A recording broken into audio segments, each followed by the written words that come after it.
Ada? Tak apa.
Bismillahirrahmanirrahim.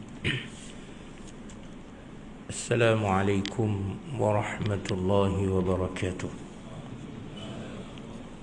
Innal hamdalillah nahmaduhu wa nasta'inuhu wa nastahdihi wa nastaghfiruh wa natubu ilayhi wa na'udzu billahi min shururi anfusina wa min sayyiati a'malina man yahdihillahu fala mudilla lahu wa man yudlil falan tajida lahu waliyan murshida. Assalatu wassalamu ala rasulina al-mustafa al-mab'uus rahmatan lil alamin al-hadi ila siratihil mustaqim nasirul haqqi bil haqq wa ala alihi wa sahbihi ajma'in. Subhanaka la ilma lana illa ma 'allamtana innaka antal alimul hakim wa la hawla wa la quwwata illa billahil aliyyil azim. Rabbi shrah li sadri wa yassir li amri wahlul 'uqdatam min lisani yafqahu qawli. Allahumma rzuqna al-fahma wal-'ilma, fahman nabiyyin wa hifzal mursalin, warzuqna al-hikmata wal-'aqla wa faqihna fid din wa 'allimna at-ta'wil birahmatika ya arhamar rahimin. Amin ya rabbal alamin. Amma ba'd. Muslimin yang dirahmati lagi dikasihi Allah Subhanahu wa taala. Pertama sekali, marilah pada malam yang kita diberi peluang oleh Allah Subhanahu wa taala, semoga hati kita, rohani kita, jasmani kita, fizikal kita dan segala panca indera dan anggota kita dapat memberi kebaikan dan manfaat kepada kehidupan kita di dunia yang sementara, dan lebih besar lagi dapat memberi kebaikan dan manfaat apabila kita meninggal ataupun kita dipindahkan daripada alam dunia kepada alam barzakh, di mana alam barzakh disebut dengan kematian. Al-Quran menyatakan kepada kita, sesiapa yang manusia yang takut ataupun dia lari, qul innal mauta allazi tafirruna minhu fa innahu mulaqikum. Di dalam surah Al-Munafiqun, dalam surah Al-Jumu'ah, Allah Subhanahu wa ta'ala sebut, qul, Allah Subhanahu wa ta'ala minta, atau Allah Subhanahu wa ta'ala suruh baginda Nabi sallallahu alaihi wasallam dan kita saling menyampaikan dan menyatakan perkara ini, iaitu mengenai kematian, supaya kita ataupun supaya kehidupan di dunia kita dalam keadaan sangat leka dan mudah terpedaya dan pesona dengan tipu daya dan helah-helah dunia.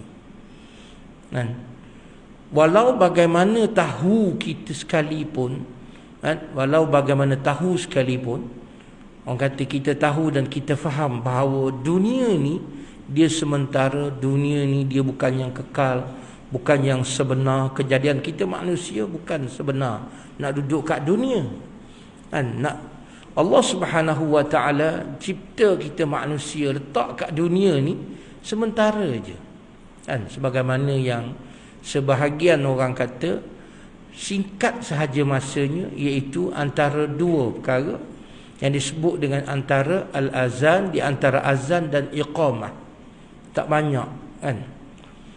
Walau sedemikian singkat masa yang diberi oleh Allah Subhanahu wa taala, sebahagian besar manusia seolah-olah inilah kehidupan mereka. Seolah-olah dunia inilah yang sebenarnya. Yang akhirat yang dikatakan yang sebenar bukan sebenar. Seolah-olah tidak memberi kebaikan ataupun tidak memberi kebaikan manfaat untuk kita. Jadi sahabat-sahabat yang dirahmati Allah Subhanahu wa taala, masih lagi suasana negara kita, masyarakat kita, karya kita ataupun dunia hari ini diselubungi dan diseliputi dengan wabak yang disebut COVID-19 ini. Sehingga berbagai-bagai persepsi timbul dan datang mengenai ujian Allah. Ayat Quran sebut jelas, Allah nyatakan di dalam Al-Quran bahawa Allah uji kita manusia.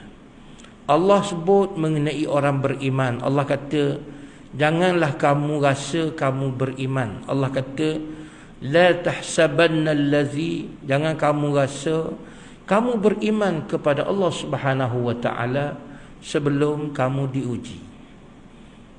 Jadi kita nak letak macam mana ayat itu tuan-tuan? Tak. Ataupun kita rasa uji yang Allah sebut dalam ayat itu, uji Allah uji apa? Allah Subhanahu wa taala sebut, ahasiban nasu an yutraku an yaqulu amanna wa hum la yuftanun. Adakah kamu wahai manusia menyangka, mengetahui, menyedari, memahami bahawa kamu akan dibiarkan hidup di dunia ini dengan bersenang lenang, dengan segala kemudahan yang ada, wahum la yuftanun, dalam keadaan kamu tidak diuji oleh Allah Subhanahu wa taala. Maknanya kehidupan dunia yang senang, yang disebut seronok ini tidak ada ujian. Allah tidak sebut, Allah kata yuftanun, akan difitnah. Yuftan itu disebut dengan fitnah, diuji, difitnah. Sekarang ni bila timbul COVID, macam-macam fitnah. Jabatan semua tak betul tuan-tuan. Jabatan mufti, jabatan agama, semua tak betul. Kementerian Kesihatan tak betul, doktor tak betul. Yang betul tak tahu. Siapa yang betul? Yang bercakap yang betul. Orang A bercakap dia yang betul, doktor tak betul. Ni nak cerita je lah tuan-tuan. Minggu lepas rasanya, minggu sudah, ada seorang hamba Allah perempuan. Dia telefon nak tanya saya mengenai satu hukum. Tapi bila saya cerita dengan dia kenapa, apa masalah, cuma masalahnya kerana dia tidak dibenarkan ke jabatan agama. Dia kata kerana dia tidak mengambil vaksin. Tak masalah dengan vaksin, saya kata. Apa masalah, kena ambil je lah vaksin, dah dia suruh. Kan bukan suruh bayar pun, suruh ambil je. Dia kata tak boleh ustaz, saya ada masalah. Masalah apa? Dia kata kalau saya ambil, saya akan masalah jantung. Siapa cakap masalah jantung? Kan dia kata bila dia ambil, kalau dia ambil vaksin, dia akan jadi masalah jantung pada jantung dia. Saya kata siapa yang mengatakan begitu? Ada doktor pakar ke yang mengesahkan bahawa kalau ambil itu masalah akan jadi pada masalah jantung puan? Dia tak jawab. Kan dia tak jawab, dia tak bagi tahu. Bila dia pusing-pusing, lepas tu dia kata sebenarnya isu Isu ambil vaksin ni ialah isu politik, dan isu politik tak betul, dia kata. Saya pun tanya dia balik, kalau isu politik yang ada sekarang ni tak betul, boleh puan cakap dengan saya politik yang macam mana yang betul? Kerana politik yang ada sekarang ni tak betul, politik yang macam mana betul? Kan? Dia kata politik itu benda besar, Ustaz. Tak apalah, besar ke kecil tak apa, tolong beritahu, nyatakan politik macam mana yang betul je. Besar ke kecil tak apa, tak kisah. Dia tak jawab juga. Kemudian dia pusing-pusing, dia kata sebenarnya kami menubuhkan NGO untuk membantu rakyat. Nak bantu rakyat, nak tolong rakyat. NGO ni diadakan untuk bantu rakyat. Saya tanya dia balik, habis tu kerajaan habiskan juta-juta beli vaksin, kemudian pergi beli ubat rawat pesakit-pesakit COVID ke hospital tu, nak suruh rakyat mati ke? Tak nak bantu rakyat, nak suruh rakyat mati. Kan? Dia tak jawab juga. Kan? Last sekali lama-lama dia tak boleh nak pergi. Saya kata, puan, saya tanya ini tak jawab, ini pun tak jawab, apa masalah? Last sekali dia pun putuskan telefon. Habis macam itulah. Ini nak sebutnya, tuan-tuan sahabat yang dirahmati Allah Subhanahu wa taala, dalam kita diuji oleh Allah Subhanahu wa taala, kita kena, Allah sebut la taqfu ma laysa laka bihi ilm. Allah Subhanahu wa taala sebut dalam surah Maryam, dalam surah Isra ayat 91 kata silap saya, Allah kata la taqfu ma laysa laka bihi ilm. Jangan kamu duk cerita ataupun kamu wakaf, kamu meletakkan diri kamu pada suatu perkara yang kamu tak tahu. Kamu tidak ada ilmu pun benda tu. Kan? Allah sebut begitu kepada kita, tuan-tuan yang dirahmati Allah Subhanahu wa taala. Jadi inilah yang mungkin, maaf tuan-tuan, saya nak sebut sikitlah kepada kongsi ni sebelum kita, kalau ada masa kita baca ayat Quran, kita sambung kuliah yang saya sepatutnya kuliah hari ni bukan kuliah saya. Kuliah jadual biasa saya hadir secara offline ni, hari Ahad minggu yang ketiga. Hari Ahad minggu ketiga. Jadi oleh kerana online asalnya, maka saudara Zaki letak saya pada hari ini, dia bagi jadual saya hari ini. Tapi oleh kerana dah boleh datang masjid, tak kena offline juga, kita datanglah online. Bawa kat masjid tak apa, tuan-tuan ya. Baik, jadi ceritanya dalam kita beragama ini, tuan-tuan yang dirahmati dan dikasihi Allah Subhanahu wa taala, Imam Al-Ghazali rahimahullahu taala sebut dalam kitab dia, iaitu Allahumma salli Bidayatul Hidayah, kata silap saja. Imam Ghazali kata, dalam hidup kita manusia di dunia ini, sama ada kita berkawan, sama ada kita beribadat, sama ada kita buat sesuatu, ianya boleh disebut sebagai, pertama, benda yang kita buat tu, kita berkawan ke, kita beribadat ke, ia seumpama makanan kita. Makanan. Apa maksud makanan? Kalau kita tak makan, kita lapar. Kalau kita tak makan banyak kali, kita lapar, lama-lama kita tidak ada tenaga. Kan? Makanan, kenapa kita makan? Pertama, kita lapar kerana nak bekalkan kepada kita tenaga, nak bagikan kita kekuatan, energi dan sebagainya. Tak. Tapi bukan semua makanan sesuai dengan kita. Ada makanan kita tak selera nak makan. Ada makanan bukan kata tak selera, kalau kita makan boleh jadi alergi. Ada individu tertentu kan, dia tak boleh makan benda tu. Ada setengah orang kata dia tak boleh makan udang. Bila makan udang gatal. Tak. Dia tak boleh makan seafood, dia tak boleh makan daging, dia tak boleh makan itu. Ada orang tertentu tak boleh makan. Begitulah dalam hidup ini, ada benda-benda tertentu jadi macam tu. Walaupun makanan ini orang lain makan tak ada masalah pun. So begitulah, kalau kita sebut dalam bab bidang mana sekalipun, Imam Al-Ghazali sebut pertama sekali, kita hidup ni, dia kata benda yang kita bawa tu umpama makanan. Macam kita bersekawan, ada kawan dia seumpama makanan, dia memberi kebaikan kepada kita. Macam kita makan nasi, macam kita makan makanan, kita minum air. Ada juga kawan dia menjadi bukan makanan.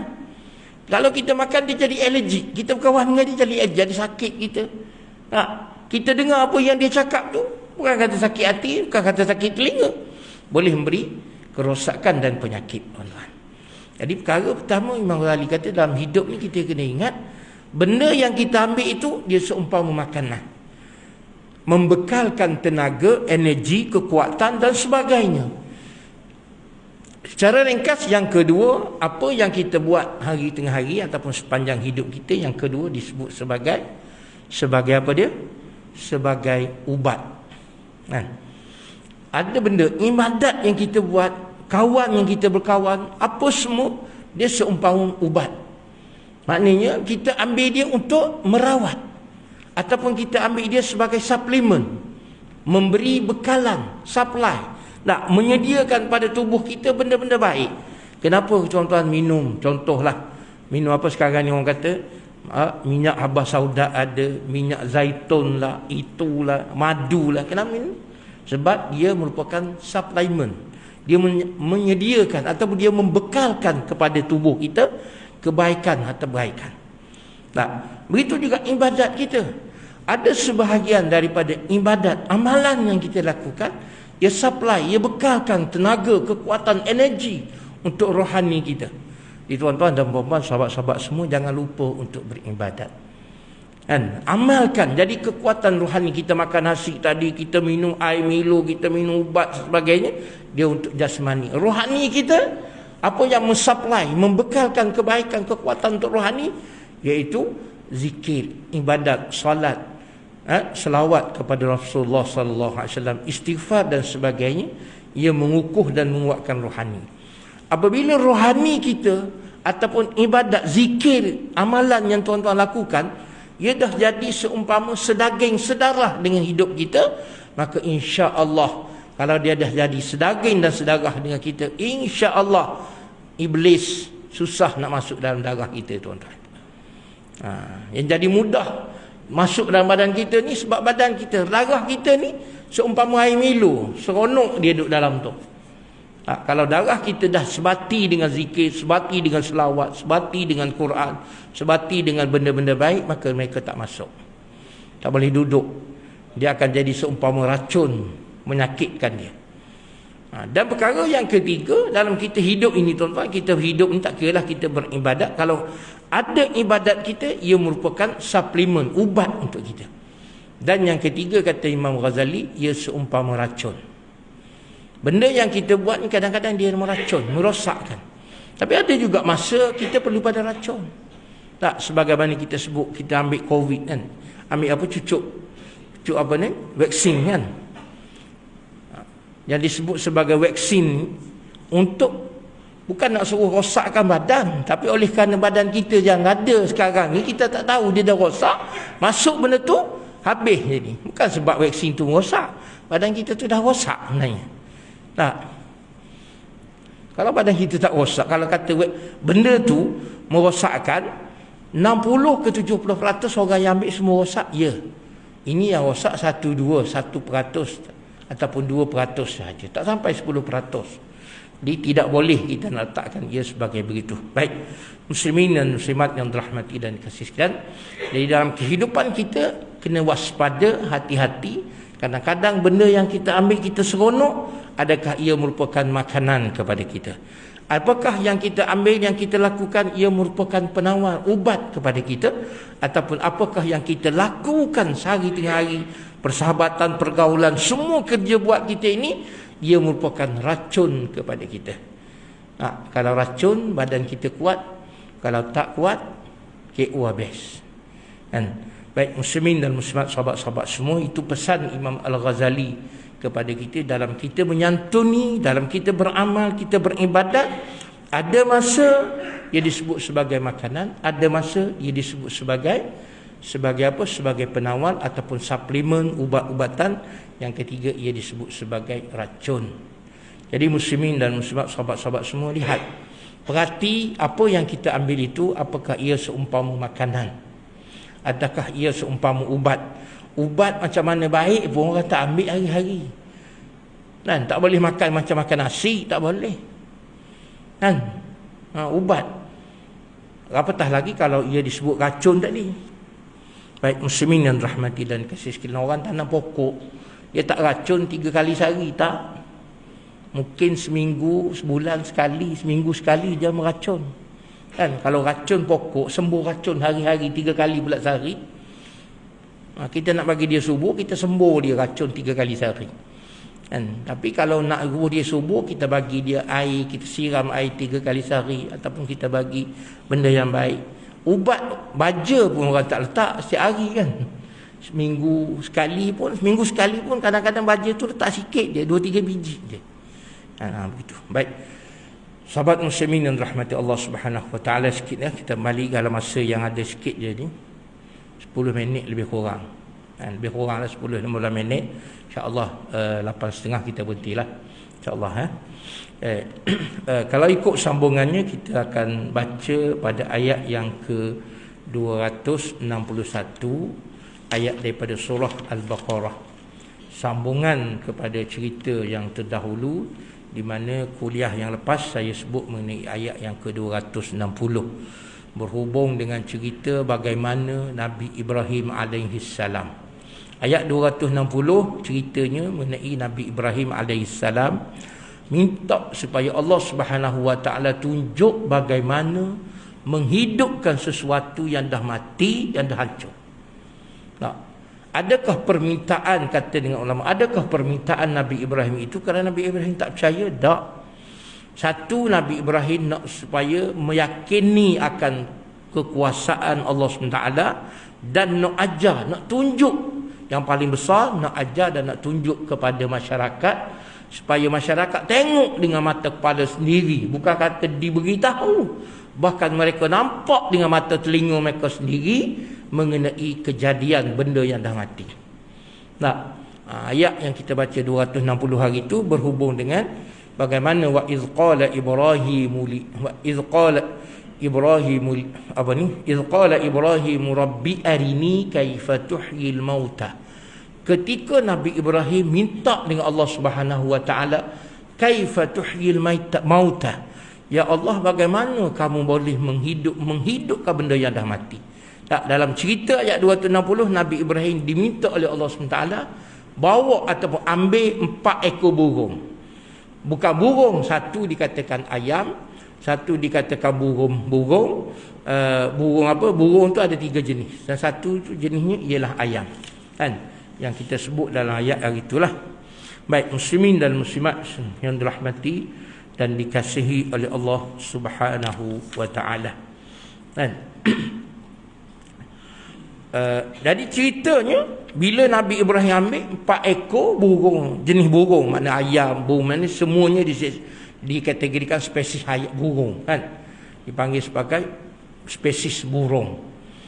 Bukan kata burung Melaka, ada kata ni burung merpati, burung gagak, burung merak, tak silap saya, lepas tu seekor lagi ayam. Jadi diambil, Nabi Ibrahim sembelih ayam tadi. Nabi Ibrahim buang semua bulu-bulu dia, dan Nabi Ibrahim cincang. Potong ayam, cincang tu gaul. 4 ekor tu gaul.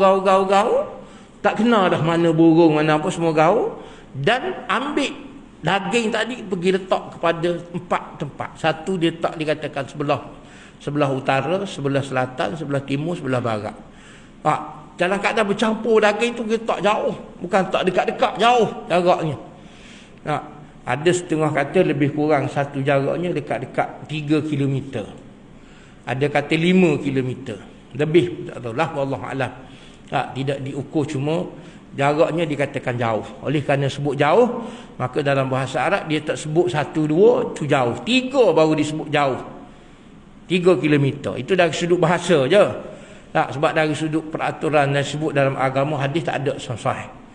Bila disebut 3 jauh, tempat yang 4 jauh, maka Nabi Ibrahim balik.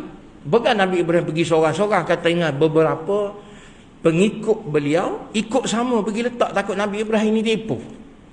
Dibawa bersama, tengok letak sana, letak sini. Kalau kita kata sini, contoh letak sini 7, satu. Kemudian pergi ke Bangsa, satu. Letak Putrajaya, satu. Lepas tu pergi ke Nilai, contoh, satu. 4 tempat, jauh tu. Kan? Bila balik ke rumah, Nabi Ibrahim pun doa kepada Allah SWT. Ya Allah, minta tolong tunjuk. Bila Allah SWT lepas Nabi Ibrahim doa, daging-daging yang duduk jauh, tulang dengan bulu-bulu semua dah cabut tu, mari Lepas mula yang gagak mari gagak, kat bulu burung gagak catung tu jadi burung gagak. Yang ayam jadi ayam, yang burung apa ni merpati jadi merpati. Jadi bila mereka tengok dengan mata sendiri, dengan ainul yakin, adakah apa yang mereka lihat dengan mata itu memberi keyakinan kepada mereka bahawa Allah Subhanahu Wa Taala boleh menghidupkan. Kan? Ni kuasa Allah Subhanahu Wa Taala tu ada.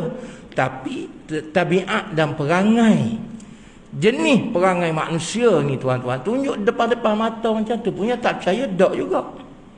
Sama lah. Kalau kita lihat hari ni, nak masyarakat kita hari ni, nampak terang-terang depan mata benarnya. Dia tak percaya tu, dia tak percaya situ. Tak tahulah keturunan sama dengan orang tak percaya zaman Nabi Ibrahim dulu ke tak, wallahualam. Tak, tapi kita ni bahasa Melayu.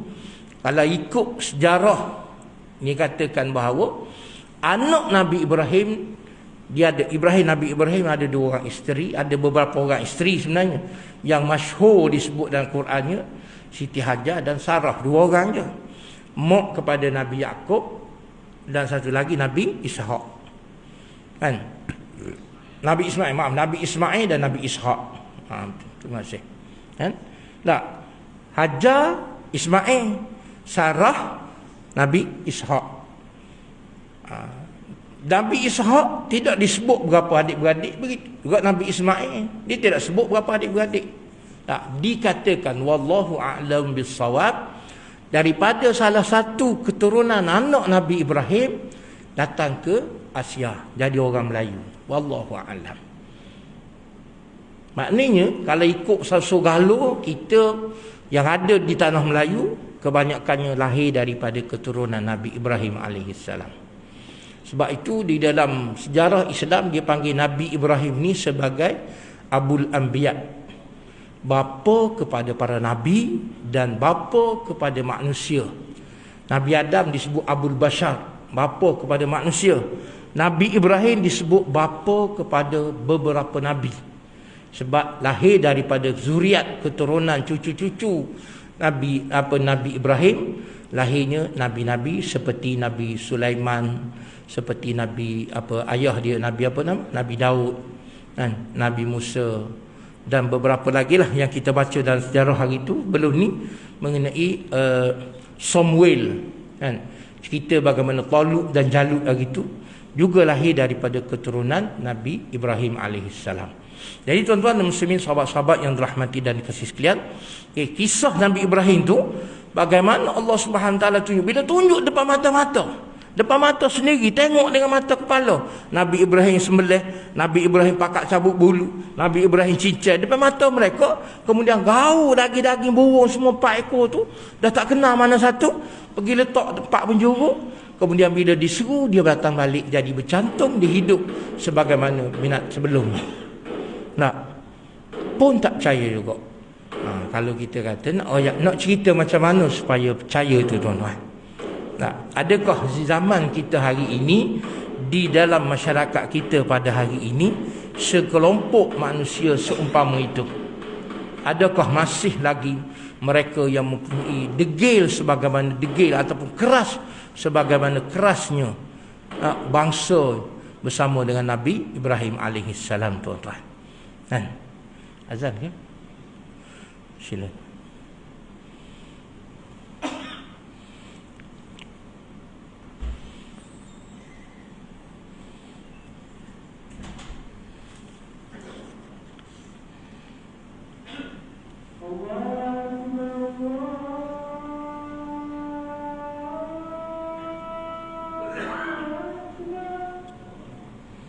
Allahu Akbar.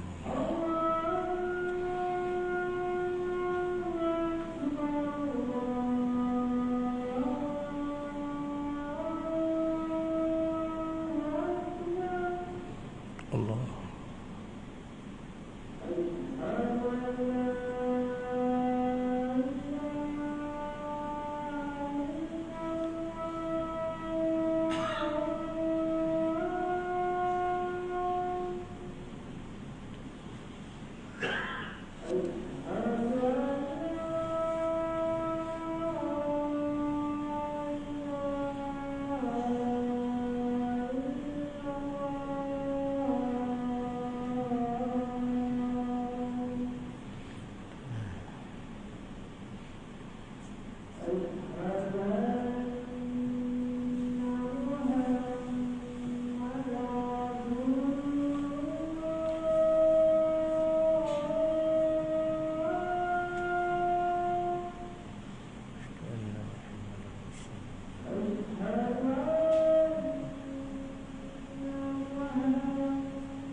Baik muslimin dan muslimat yang dirahmati Allah Subhanahu wa taala. Jadi cerita dia Nabi Ibrahim bila dia sembelih tadi tuan-tuan, sahabat-sahabat semua, 4 ekor burung yang dikatakan burung merak, burung gagak, burung merpati dan seekor ayam. Lepas dia sembelih jauh bulu, kepala ni dia pegang. Kepala dia tak campur, dia kepala burung tu dia pegang. Kata setengahnya diberi kepada beberapa pembesar, pengikut-pengikut yang duduk ikut Nabi Ibrahim ni. Aku orang percaya tu pegang kepala macam ni burung gagak mu pegang, burung ni mu pegang, burung ni pegang. 4 orang pegang kepala. Tak. Bila dah cincang daging burung semua digaul-gaul letak tadi, dia panggil lagi. Mu panggil burung gagak, mu ni merpati panggil burung merpati. Bila masing-masing panggil, dia kata datang, mari daging tu terbang, nampak bulu-bulu pun pergi dah. Bila dah jadi burung gagak pergi kat kepala tu dia hok pegang kepala burung gagak. Niat tunjuknya bagaimana Allah Subhanahu wa taala tunjuk depan-depan mata menghidupkan benda yang dah mati. Benda yang mereka sendiri sembelih, mereka sendiri cincang, mereka sendiri buat letak jauh-jauh gitu. Dalam keadaan sedemikian, sebahagian sahaja yang beriman kepada Allah, sebahagiannya masih lagi tidak beriman juga. Sebab dia panggil suatu perkara yang ada pada manusia yang dipanggil dengan degil, orang panggil.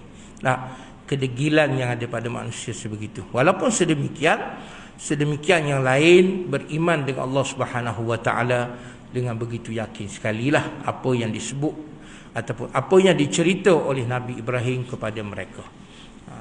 Baik muslimin dan muslimat, sahabat-sahabat yang dirahmati Allah Subhanahu wa taala, bagaimana Al-Quran, bagaimana ajaran yang dibawa oleh para nabi alaihi wassalatu wassalam ini mengajak manusia beriman, bukan sahaja meyakini, bukan sahaja mempercayai dan meyakini, bahkan perlu kepada ketaatan dan kesungguhan. Kita sebahagian orang Melayu percaya adanya Allah, mungkin yakin adanya Allah, percaya dengan agama, yakin dengan agama, cuma kurang taat, kurang patuh. Kurang patuh dengan apa yang disebut ataupun perintah oleh agama. Tak berapa taat, tak berapa patuh mana. Walaupun dalam suasana hari ini ramai, sebahagian, bukan kata ramai lah, sebahagian besar masyarakat kita takut. Takut dengan penyakit Covid ni, yang akhir-akhir ni, yang dipanggil dengan dia punya kluster macam-macam jenama tu. Sedikit saja dia serang, kadang-kadang tidak ada simptom apa-apa, tak sampai 2-3 hari, seminggu meninggal. Tak kuat. Allah uji sampai begitu sekali. Takut kita. Jadi sebagaimana yang saya sebut sebelum ini, kita sebagai umat Islam diajar dengan 2 perkara. Satu perkara dia panggil takut, al-khauf. Dalam keadaan takut, maka kita jagalah SOP dan sebagainya. Bagaimana kita takut dengan azab neraka? Kita takut dengan dosa. Ada SOP dosa tak? Ada. Kita takut dengan neraka, kita jaga diri kita agar tidak terjerumus. SOP yang ditetapkan oleh agama supaya kita terhindar daripada perkara-perkara, wabak-wabak ataupun simptom-simptom yang boleh membawa kepada neraka. Kita jaga. Itu dipanggil al-khauf, kita rasa takut. Dan yang kedua, dalam agama kalau tuan-tuan belajar, kita sebut dia panggil ar-raja. Dalam keadaan kita takut, kita satu laginya kita raja, kita harap. Kita berharap. Kita berharap ini, bila kita takut, kita jaga SOP, kita ikut peraturan, ikut ketetapan. Harap apa dia? Dengan kita lakukan penjarakan, kita pakai topeng walaupun tak selesa dan sebagainya, kita mengharapkan kita dilindungi oleh Allah Subhanahu wa taala. Dan kalau dalam keadaan begitu, yang duk pakai topeng, yang duk penjara dan sebagainya, kalau Allah dah sebut dia kena uji begitu, kita terimalah. Dan jangan pula kita kata tak betul. Tak, bukan masalah kita tak betul pakai topeng, tak, bukan masalah kita tidak betul penjarakan. Tapi kena ingat satu perkara lagi, dalam keadaan kita sebut rajak tadi, kita mengharapkan dengan peraturan SOP sebagaimana ketetapan-ketetapan semua, kita dihindar daripada wabak dan penyakit yang menular. Begitu juga dengan kita salat. Kita mengharapkan dengan kita beragama Islam, dengan kita taat, kita sembahyang, kita beriman kepada Allah Subhanahu wa taala, kita terhindar daripada dosa dan noda, terhindar daripada fitnah-fitnah agama. Tapi berapa ramai, berapa banyak hari ini kita lihat tak, orang yang beragama, orang yang mengaji, kadang-kadang belajar agama, orang yang jaga sembahyang, orang yang ikut taat perintah Allah, tapi tiba-tiba diuji dengan ujian. Kadang-kadang orang kata, ish, ya ke ustaz, ya ke berlaku macam ni kepada tak? Jangan ya tak ya. Sekiranya qadar Allah dah tetapkan, maka ia akan berlaku kepada siapa saja. Tak? Kalau kita kata di zaman Rasulullah sallallahu alaihi wasallam, patutnya yang ikut, yang memeluk agama Islam ikut Nabi ni jadi baik belaka. Sebab yang mengajarnya Nabi, tuan-tuan. Bukan orang mengajar tu ustaz ceramah, tak tahu ada degree, kadang-kadang mari daripada mana. Tak, kita dengar dia cakap sedap, kita panggil dia mari kuliah. Nabi SAW ni, tuan-tuan, tidak ada pertikaian kehebatan baginda Rasulullah SAW. Tapi masih ada. Tak, ada di antara yang mengikut ajaran baginda Rasulullah SAW murtad. Kan? Tidak beriman dengan Rasulullah SAW. Jadi adakah kerana kesilapan Rasulullah? Tak. Bukan kesilapan ajaran Rasulullah SAW, tapi kerana apa yang ada pada manusia itulah yang memporak-perandakan hidup kita manusia, tuan-tuan. Jadi muslimin, sahabat-sahabat yang rahmati dan dikasihi Allah Subhanahu wa taala, sebagaimana yang saya sebut tadi, insya-Allah saya berhenti lebih kurang pukul 8.30. Jam pun dah tunjuk pukul 8. Kalau nak sebut cerita tentang apa kisah-kisah dalam Al-Quran ni, tuan-tuan, banyak kisah-kisah, sejarah-sejarah, tauladan yang boleh kita ambil pengajaran daripada kisah yang disebut oleh Allah Subhanahu wa taala. Bukan nak cerita supaya kita tahu, tapi cerita-cerita Al-Quran untuk mengukuhkan keimanan, nak menguatkan lagi bila kita baca cerita Quran, nak supaya iman, makna iman kita apa? Keyakinan, kepercayaan, ketaatan, kepatuhan, perhambaan kita kepada Allah Subhanahu wa taala semakin teguh, semakin kuat, tuan-tuan. Dalam keadaan sepatutnya dengan adanya pandemik COVID-19 ini, semakin ramai manusia umat Islam datang untuk beribadat kepada Allah Subhanahu wa taala. Bising-bising pun paling-paling ramai macam biasa ni juga marinya. Tak ada kata melimpah sampai keluar beratur, tak juga. Duduk bising je. Masjid apa tak boleh buka, bila buka tak mari betul je. Kan? Jadi begitulah tingkat manusia. Nak sepunya tabiat dan perangai manusia tu begitu. Kalau kita dengar Nabi Ibrahim, mu nak tengok aku, okey, tak, ambil 4 ekor burus meleh, cincang, kemudian pergi tabur, kita kata merata, tiba-tiba mari, pegang kepala, mari takut kepala, pun tak beriman kok. Gitulah sikap, nak sepunya tabiat perangai manusia ni. Kita orang beriman jangan mudah melatah, tuan-tuan. Walau dalam keadaan suasana bagaimana, cuma kita minta Allah tetapkan iman kita. Allahumma ya muqallibal qulub, tsabbit qulubana ala dinik. Ya Allah, ya Tuhan kami, Kaulah yang menukar balik, membolak balik, menukar ganti hati kami, perasaan kami, iman kami ini. Maka kami minta Engkau tetapkan iman kami. Nak tukar dalam bab benda lain, nak tukar bab lain, biarlah tukarlah beratus kali pun, tapi tentang beriman kepadamu, sabit, tetapkan hati kami dalam keadaan beriman kepadamu. Jangan berubah, ya Allah. Berubah, kita takut masa dia berubah tu pun mati. Tak?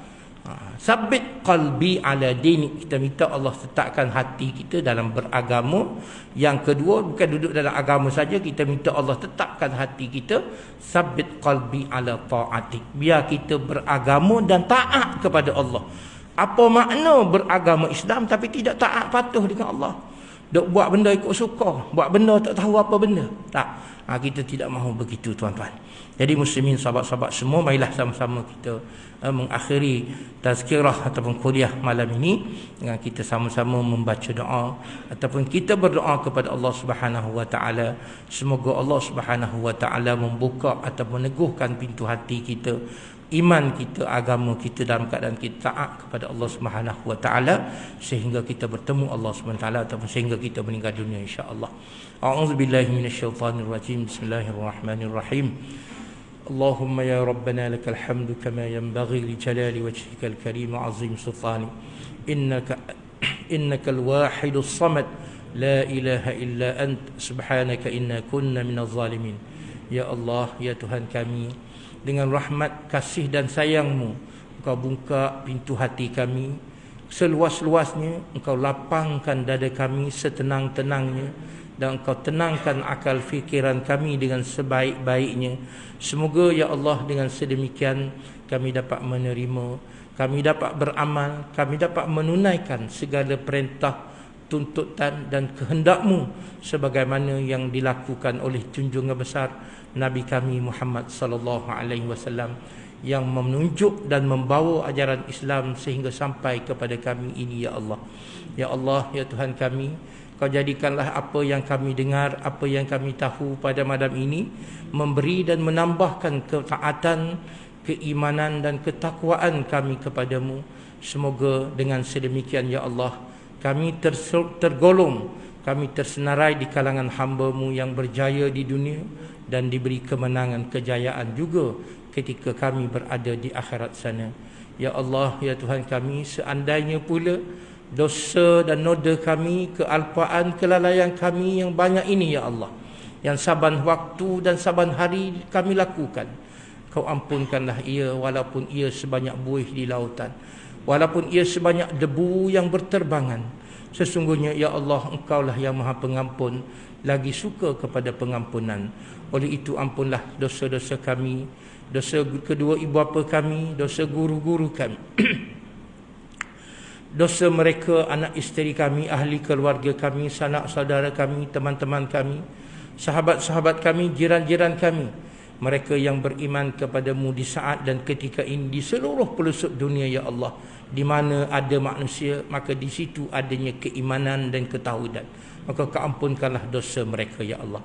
Allahumma rabbana atina min ladunka rahmah wa hayyi' lana min amrina rashada. Rabbana atina fid dunya hasanah wa fil akhirati hasanah wa qina azaban nar. Wa sallallahu ala sayyidina Muhammad wa ala alihi wa sahbihi ajma'in. Walhamdulillahi rabbil alamin. Qabbalallahu minkum.